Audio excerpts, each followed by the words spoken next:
I have this obsession with water. I have always loved it.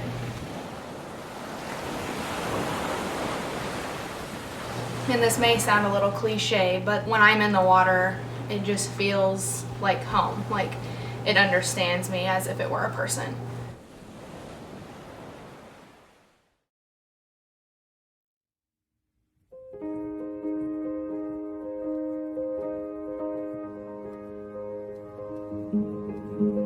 Ever since I was a little girl, I was on the swim team, following in the footsteps of my family members, including my aunts and uncles, my mother, all my cousins, which I have a huge family, so that's multiple people.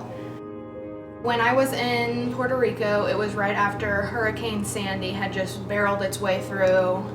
After a hurricane, of course, the tide is very, very strong.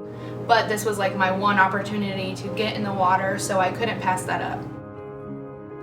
Once I saw the ocean, I was just taken aback.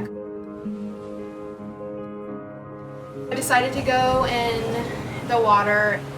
I remember losing my footing a little bit. The sand started to shift.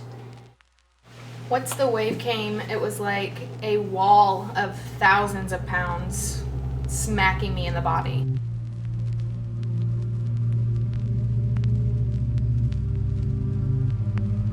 I couldn't breathe, I couldn't see anything, I didn't know which way was up, I honestly forgot where I was. I remember stepping on a sea urchin.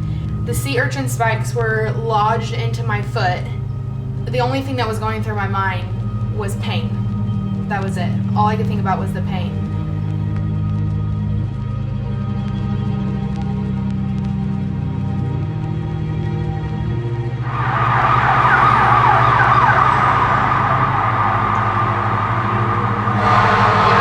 Gushing into my lungs. I was breathing purely water. I just remember the burning. The sand was pouring and seeping down into my ears. I thought, this is how I go. This is how I'm gonna die. I kept thinking about how, what are the newspapers gonna say? Like, tomorrow I'm gonna wake up and I'm gonna be on the headline, like, girl lost at sea, or whatever they were gonna say. And I couldn't even imagine what that was gonna be like for my family. And so I decided for myself that I was not going to let this happen. I dug down deep inside of me and I said, I'm gonna fight this wave and I'm gonna come back up. This was not how I was going to end.